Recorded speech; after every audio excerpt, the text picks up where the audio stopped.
अस्सलाम वालेकुम friends, welcome back to Top Smarties drama serial निजात।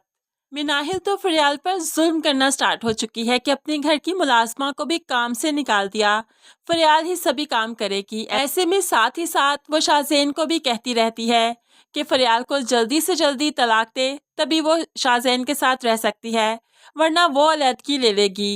लेकिन शाहजैन समझाने की कोशिश करता है कि फरियाल ही वाहिद सहारा है जो कि उसे उस घर में वापस ले जा सकता है, क्योंकि इब्राहिम साहिब को फरियाल से भरकर कोई भी नहीं। शाहजैन को तो वो कुछ नहीं समझते, लेकिन मिनाहिल शाहजैन की कोई भी बात सुनने को तैयार नहीं। इसलिए तो अब उसने ठान लिया कि अब और ज्यादा जुल्म करेगी वो फरियाल पर, और ज्यादा उसे तंग करेगी, ताकि फरियाल खुद ही ये घर छोड़कर चली जाए, ये रिश्ता ही छोड़ दे, वो शाहजैन को ही छोड़ दे। इसलिए वो उसे टॉर्चर करना स्टार्ट हो चुकी है। ऊपर सीढ़ियों पर खड़ी नीचे कपड़े फेंकती है और उसे कहने लगी, प्रेस कर दो उसे, मेरे और शाहजैन के कपड़े, हम दोनों बाहर लंच पर जा रहे हैं। फरियाल आंखों में आंसू लिए कपड़े प्रेस तो कर देती है, लेकिन ध्यान कहीं और था। वो सिर्फ शाहजैन के बारे में ही सोच रही थी, इसीलिए तो कपड़े ठीक तरह से प्रेस नहीं हो सके।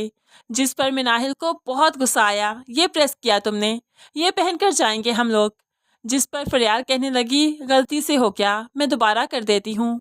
लेकिन मिनाहिल को इतना गुस्सा था कि कपड़े उठाकर फेंक दिए और कहने लगे, गलती मैं तुम्हें बताती हूँ गलती क्या होती है। अब दूर खड़े इब्राहिम साहिब जो कि इनके घर आ चुके थे, वो फरियाल से मिलना चाहते थे, उसे अपने साथ ले जाना चाहते थे, इसलिए तो वो यहाँ पर आए। लेकिन यहाँ पर मिनाहिल का रवैया देखकर दंग रह गए। मिनाहिल जो कि हाथ उठाने ही वाली थी फरियाल पर, तो ऐसे में इब्राहिम साहिब गरज कर बोले, मिनाहिल क्या कर रही हो तुम। तो मिनाहिल भी खौफजदा होकर इब्राहिम साहिब की तरफ देखती है। तभी इब्राहिम को बहुत गुस्सा आया, क्या इस दिन के लिए शाहजैन इसको यहाँ पर लेकर आया था, क्या ये सब कुछ होता है इसके साथ। चलो फरियाल मेरे साथ, तुम्हें लेने आया हूँ। लेकिन फरियाल कहने लगी, नहीं, मैं शाहजैन के बगैर नहीं जाऊंगी, वो मेरे शोहर हैं, वो जहाँ रखेंगे जिस हाल में रखेंगे वैसे ही रहूंगी, वहीं पर रहूंगी। तो शाहजैन भी जो उधर ही मौजूद था, वो शाहजैन से कहने लगे, तुम जानते हो अगर मैंने तुम्हें उंगली पकड़कर चिल्लाना सिखाया है तो तुम्हें घुटनों के बल गिरा भी सकता हूँ। वैसे तो तुम उठने के काबिल अभी भी नहीं, क्योंकि मैंने तुम्हें अपनी जायदाद से आग कर दिया है, याद है ना तुम्हें ये बात। अब मेरे घर में दोबारा कदम मत रखना, यही बताने आया था मैं तुम्हें। शाहजैन तो बाप की बातें सुनकर गुस्सा करता रहा, लेकिन मिनाहिल को अभी पता चला कि उसको जायदाद से आग कर दिया गया। इसलिए मिनाहिल के तो 14 तबक रोशन हो गए। उसे तो लगा था कि फरियाल को शाहजैन की जिंदगी से बहुत आसानी से निकाल देगी, उसके बाद वो अपनी ससुराल चली जाएगी और सारी जायदाद की मालकिन बन जाएगी।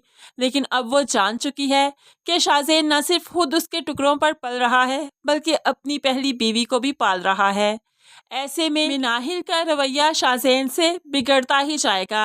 अब वो उसे उतनी अहमियत नहीं देगी जितनी पहले देती थी, उस तरह से मोहब्बत नहीं जताएगी जैसे पहले जताती थी, क्योंकि अब वो जान चुकी है कि वो उसका मोहताज है। मिनाहिल के घर के अलावा फरियाल और शाहजैन के पास और कोई ठिकाना नहीं। इसलिए तो दिन ब दिन इनकी लड़ाइयाँ बढ़ती जाएंगी। शाहजैन को भी काफ़ी गुस्सा आता है, जो कि काफ़ी अरसे से अपने गुस्से को दबाए बैठा था, क्योंकि मिनाहिल अक्सर लड़ झगड़ कर शाहजैन को बाहर सोने पर मजबूर करेगी, जिसकी वजह से जब फरियाल देखा करेगी तो शाहजैन को आकर ब्लैंकेट देगी। शाहजैन ये सब कुछ देख रहा होगा, समझ रहा होगा, इसलिए आहिस्ता ही आहिस्ता फरियाल के लिए उसके दिल में सॉफ्ट कॉर्नर बन जाएगा। एक बार शाहजैन को कहीं से चोट लगेगी, वो घर आएगा, लेकिन मिनाहिल उसकी केयर नहीं करेगी, क्योंकि जानती है कि उसकी केयर करे या ना करे, रहना तो उसने यहीं पर है, उसके पास कोई और ठिकाना जो नहीं।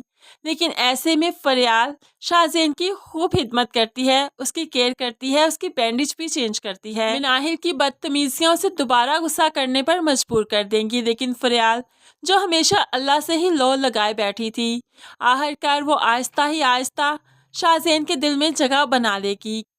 इस तरह से अपने गुस्से में आकर, अपनी अना में आकर मिनाहिल ने अपना घर बिल्कुल खराब कर देना है, जबकि फरियाल अपना टूटा हुआ घर भी अपनी समझदारी की वजह से और खुदा पर तवक्कल की वजह से बहुत अच्छे से बना लेगी।